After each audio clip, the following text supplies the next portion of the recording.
Good morning, Olive, Arlo, and Frank. Grandpa coming to you from the rainy forest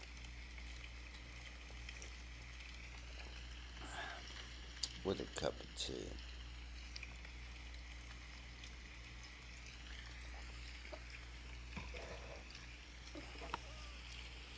Today we're going to get into Matthew chapter 26. These next three chapters, 26 through 28, are the culmination of the life, death, and resurrection of Jesus Christ. Very befitting that as we come up to Christmas, which is just in a day or so, that we're going to look at this end of the story. It just worked out that way, but I'm glad it did. So let's dive in. When Jesus had finished saying all these things, and remember he spent a couple chapters just laying out the Pharisees and talking about the end times and the kingdom of God and saying how things were going to be and how there were going to be people left behind and people taken, and you're not going to know when it's going to happen, so you need to be ready. You need to be working. So after he finished saying those things, he told his disciples, "You know that after 2 days the Passover is coming, and the Son of Man will be handed over to be crucified."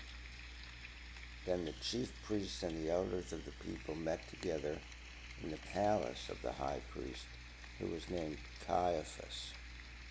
So we're talking about the Jewish leaders, the Jewish religious leaders. And he had a palace. Smell him. They planned to arrest Jesus by stealth and kill him.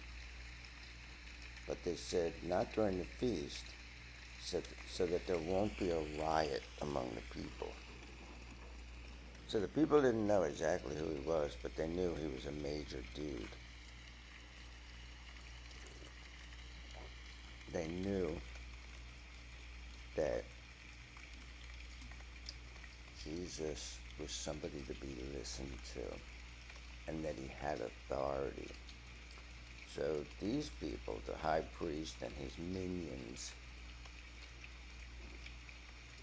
they're worried because they have the authority in the religion now.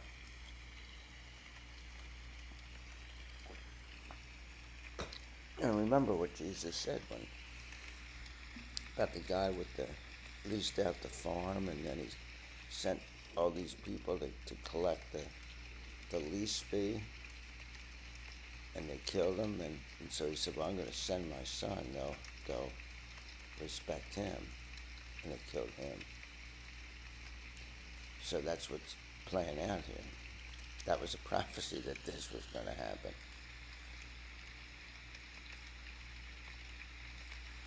Now, while Jesus was in Bethany at the house of Simon the leper, and he had been a leper, he wasn't a leper anymore, Jesus cured him.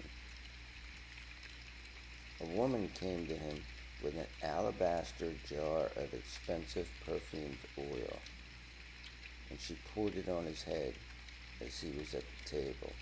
So she anointed his head with oil. 23rd Psalm kind of stuff. And that's what they do to a king. That's what they did to King David. Samuel did to King David. Because God said, anoint him with oil.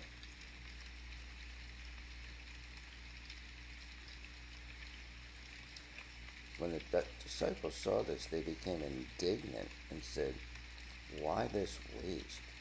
It could have been sold at a high price and the money given to the poor. When Jesus learned of this, he said to them, why are you bothering this woman? She has done a good service to me. For you will always have the poor with you, but you will not always have me. And making a reference to the Old Testament. I think maybe the book of Leviticus, where it says the poor you're always going to have with you. So that's the thing. We try to solve the problems of inequality in society, but we can't. The Bible says that we can't. Now, does it suck that some people are poor and some people are rich? Yeah. Do the rich people have more power? Oh, yeah, definitely. But it's not until the things that happen at the end times that that's ever going to be solved.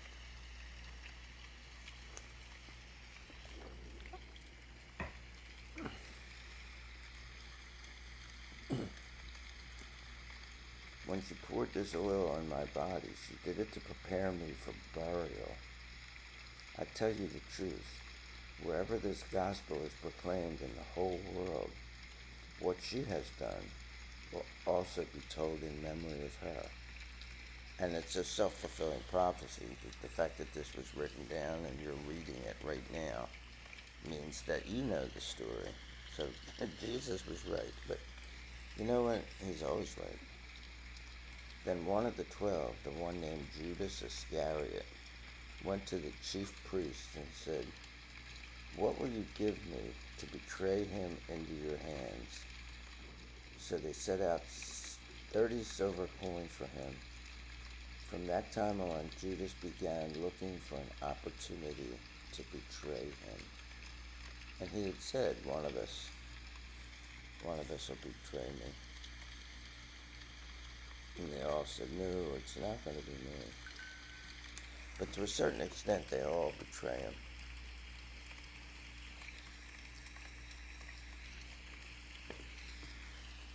Now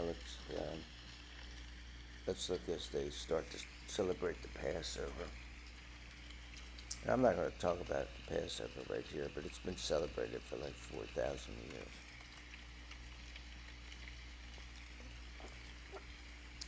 It's the longest running religious feast. Actually, the longest running religious ceremony. Now on the first day of the Feast of Unleavened Bread, and so there's two things that run concurrently. I believe the Feast of Unleavened Bread is 7 days where you can't have any yeast. Modern Jewish people go around and ceremoniously sweep out their house to make sure there's no yeast, and they won't eat bread with yeast in it because of the Passover story. And we'll be getting to the Passover story in a couple weeks, actually, as we go into the book of Exodus. And we'll talk about it at length. So you have this 7-day feast of unleavened bread, but one of those days, I think it's the first day of it. It's either the first or the last day of it. They have the Passover.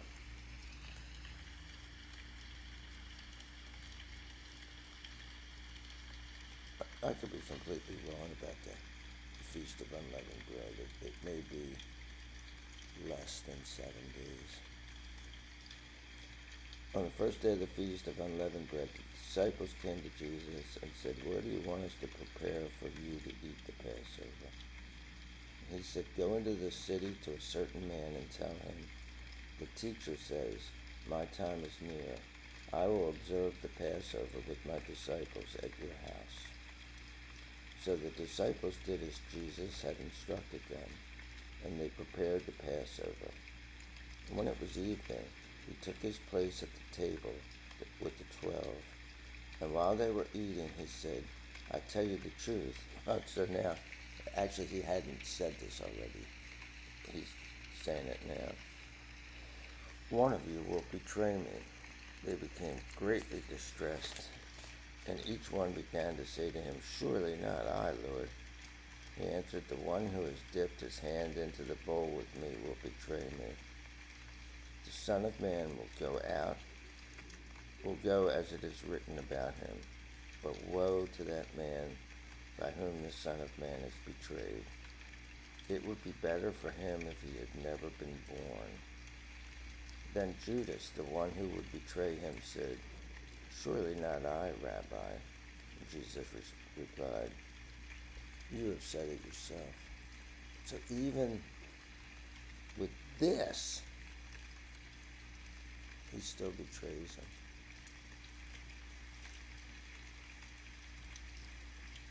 Why? He was the guy he was the treasurer, we'll say. He controlled the purse strings. He was the money guy. So maybe he was just so indignant that Jesus poo-pooed off that lady um, pouring the oil from the alabaster jar, that he went, "No, I can't deal with this." But whatever it was, he was, I guess he was meant to do this, let's put it that way. But woe to him. And we'll see he doesn't have a happy ending.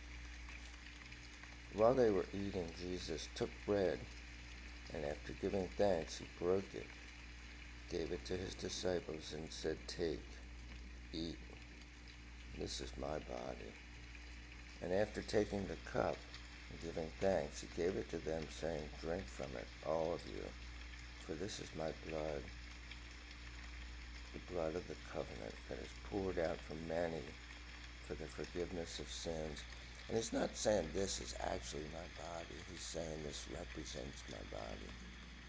I'm giving you a way to remember what I'm going to do, what's going to happen to me. I'm going to give up my body for you.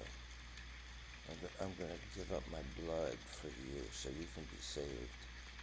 And this is a way for you to remember it. And in the Christian tradition, there's things called sacraments. One of them is infant baptism, which really isn't the proper way to do it. It's adult baptism. You get baptized when you believe, not when you're born. And another one, there's several of them, and another one is the Last Supper. Communion is the formal name for it.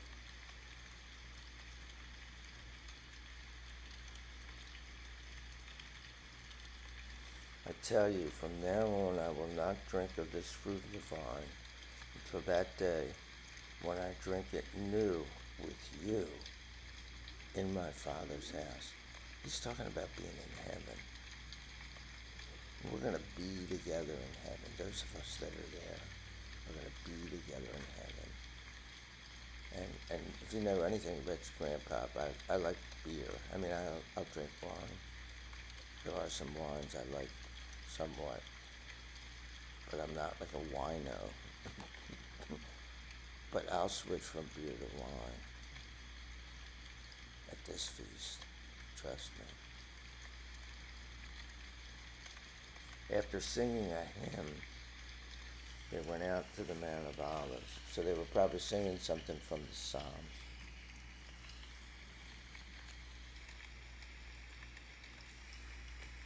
Okay, I'm having trouble turning the page here.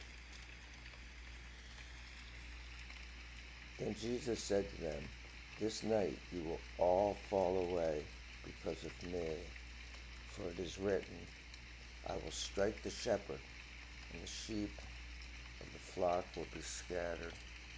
And he's quoting the book of Zechariah there. "But after I am raised, I will go ahead of you into Galilee." Peter said to him, "If they all fall away because of you, I will never fall away." And that's very Peter-esque. Peter's the guy who's saying, "Oh, I'll be with you the whole way." He's that guy. There's always a guy like that. And he always falls away. But Jesus loves him. And we'll see. "But after I am raised, I will go ahead of you into Galilee." And Jesus said to him, "I tell you the truth, on this night, before the rooster crows, you will deny me 3 times." So this gets back to the Feast of Unleavened Bread. So that it's this night that they're going to do it. So the first night of unleavened bread is the Passover. And it starts at sundown, because that's the beginning of the new day in Judaism. Before the rooster crows, you will deny me 3 times. Peter said to him, even if I must die with you, I will never deny you. And all the disciples said the same thing. Yeah, we'll see how this works out. We'll see how brave they are. Then Jesus went with them to a place called Gethsemane, and he said to the disciples, sit here while I go over there and pray. He took with him Peter and the 2 sons of Zebedee, and that's James and John, and became anguished and distressed. Then he said to them, my soul is deeply grieved, even to the point of death. Remain here and stay awake with me. So he leaves them in a spot and he walks a little ways off. Going a little farther, he threw himself down with his face to the ground and prayed, my Father, if possible, let this cup pass from me. Yet not what I will, but what you will. Remember the Lord's Prayer? Your will be done, God's will. So he's putting that into action. Saying, okay, whatever your will is, Father, that's what I want. He's not happy about it, because he knows.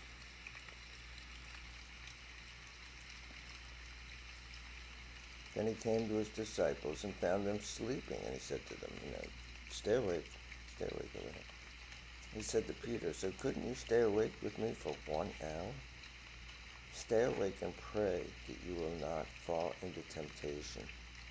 The spirit is willing, but the flesh is weak. So Peter's got the right idea. Oh, I'll never betray you. But he will. He can't even stay awake for an hour while Jesus prays. Jesus can pray for an hour. And that's a while to pray. I don't know if you pray yet, but try praying for an hour sometime.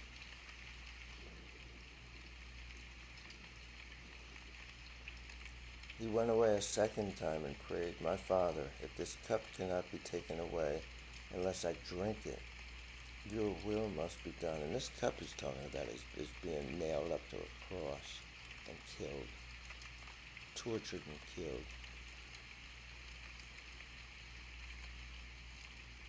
He came again and found them sleeping. They could not keep their eyes open. So leaving them again, he went away and prayed for the 3rd time, saying the same thing once more. Then he came to his disciples and said to them, are you still sleeping or resting? Look, the hour is approaching, and the Son of Man is betrayed into the hands of sinners. Get up, let us go. Look, my betrayer is approaching. So, we just have these 3 guys there. But the other 9, they're off somewhere else, and we know where one of them, Judas, has gone.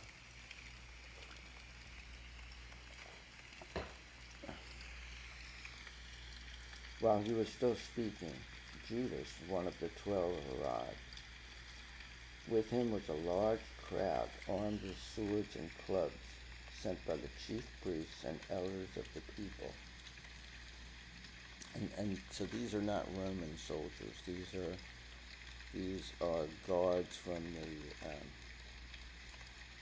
the temple. Now the betrayer had given them a sign saying, the one I kiss is the man. Arrest him. Immediately he went up to Jesus and said, greetings, Rabbi, and kissed him. Jesus said to him, friend, do what you're here to do. So he called him friend. I can't imagine. I just can't imagine. I wouldn't have called him friend, but I'm not Jesus. Then they came and took hold of Jesus and arrested him. But one of those with Jesus grabbed his sword, drew it out, and struck the high priest's slave, cutting off his ear. So it was Peter, the guy that was never going to leave him, betray him, all that kind of stuff. Well, at this point in time, he's like, okay, well, I'm going to take matters into my hand. But Jesus had been saying that this was going to happen and that it had to happen. Then Jesus said to him, put your sword back in its place, for all who take hold of the sword will die by the sword.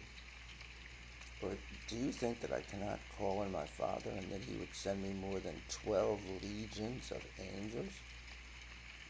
So that's like a whole bunch of angels, an army of angels.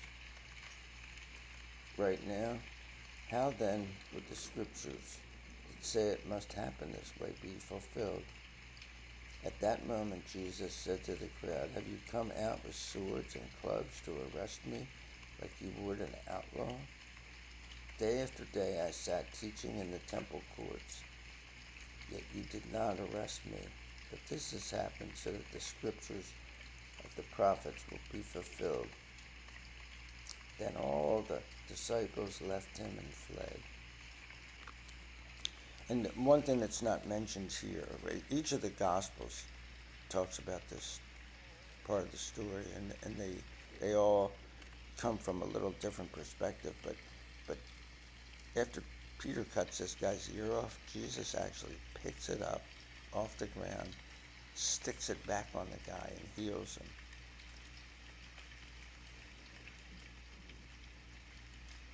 So you would think that they'd go, whoa, why are we arresting this guy? He just stuck a guy's ear back on. Because you don't cut somebody's ear off and there's no blood. I'm sure there was blood all over the place. The guy was probably screaming. We see it in our mind like he lopped this guy's ear off, and then he's standing there just, quietly observing everything. But what would you do if somebody chopped your ear off? You'd be going, you just got my ear, you cut my ear off. Blah, blah, blah, blah. So, and screaming like, ah! The Bible doesn't talk about all that stuff, but it just makes sense. And then Jesus picks it up and puts it back on and heals him.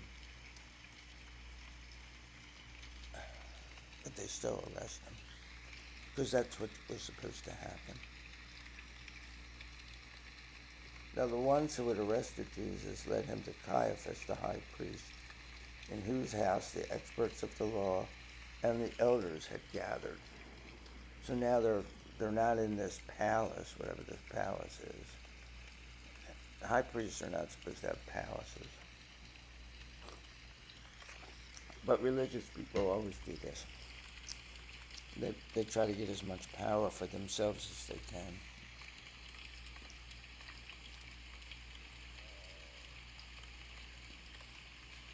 But Peter was following him from a distance, all the way to the high priest's courtyard. So we're talking about the courtyard that's part of the high priest's house. And it's an outdoor area. After going in, he sat with the guards to see the outcome. The chief priests and the whole Sanhedrin were trying to find false testimony against Jesus so that they could put him to death. But they did not find anything, though many false witnesses came forward. Finally, 2 came forward, and if you remember, it takes 2, not to tango, to convict somebody under the biblical law. 2 eyewitnesses. I saw him do blah, blah, blah. And that's against the law. Then the person gets convicted.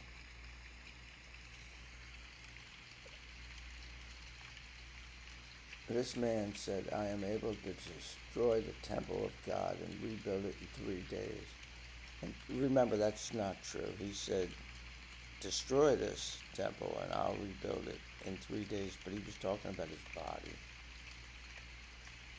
So the high priest stood up and said to him, have you no answer? What is this that they are testifying against you? But Jesus was silent. The high priest said to him, I charge you under oath by the living God. Tell us if you are the Christ, the Son of God. So they're looking for witnesses that are going to say that, oh yeah, he said he was the Messiah, but no one has come forward to say that. So they're asking him to testify. Jesus said to him, you have said it yourself. So since he's calling on the name of God the Father, Jesus is going to tell him. Because the guy is corrupt, but he is the high priest. He does have a place in the Old Testament Jewish religion. And Jesus followed that religion. So when placed under oath, he's going to answer. He's not just going to stay silent. You have said it yourself, but I tell you, from now on, you will see the Son of Man sitting at the right hand of the power and coming on the clouds of heaven. And so we're talking about the book of Psalms, the book of Daniel. He's now talking about prophecies of the coming, what they considered the coming of the Messiah. But what he is saying is the second coming of the Messiah. He's saying, I'm that guy. But those things haven't happened yet. Those things are going to happen in the future, and I'm the guy that's going to be doing it. So he's saying that he's the Messiah.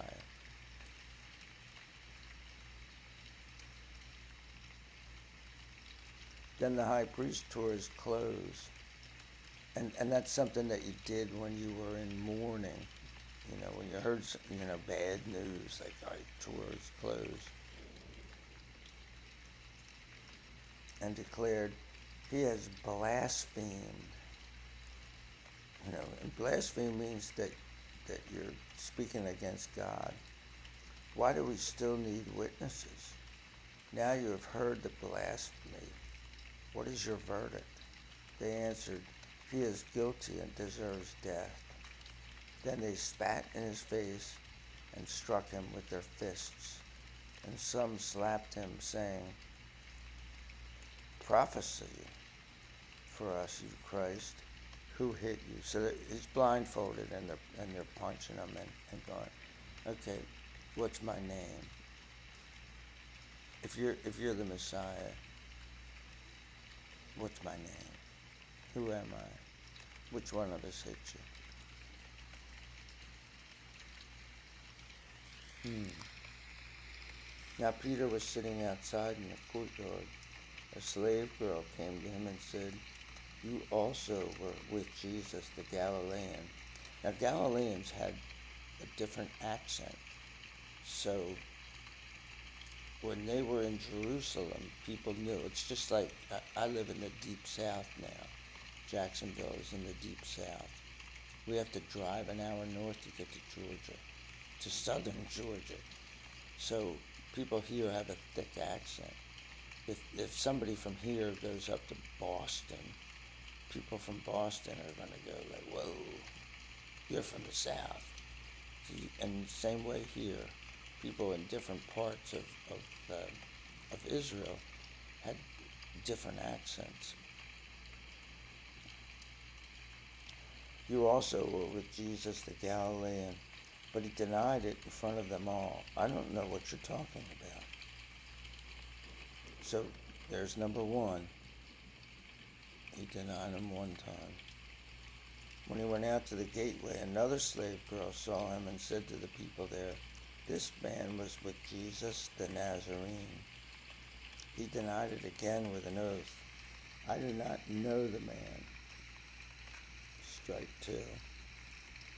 After a while, those standing there came up to Peter and said, You really are one of them too. Even your accent gives you away.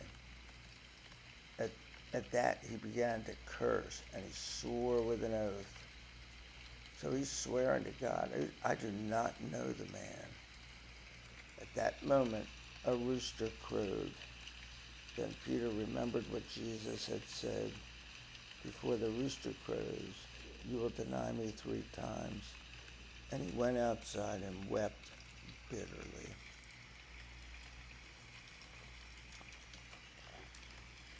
So after all this, he feels like he's betrayed Jesus the same way that Judas did.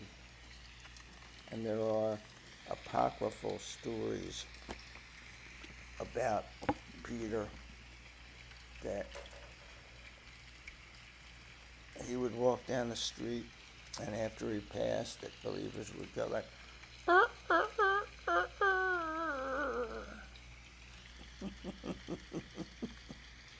and I have a feeling those stories were true, because people are like that. People don't give you a break. Anyway, we're going to get back. There's 2 more chapters, and it's the greatest story ever told. The birth of Jesus and Christmas, that's all wonderful. But Easter, it's like this one pastor that I heard one time said, it's Friday, because this is happening on a Friday. It's Friday, but Sunday's coming. So it's Christmas, but Easter's coming. And that's the real celebration of Jesus, where he died for our sins and he rose again. So I'll see you next time, guys.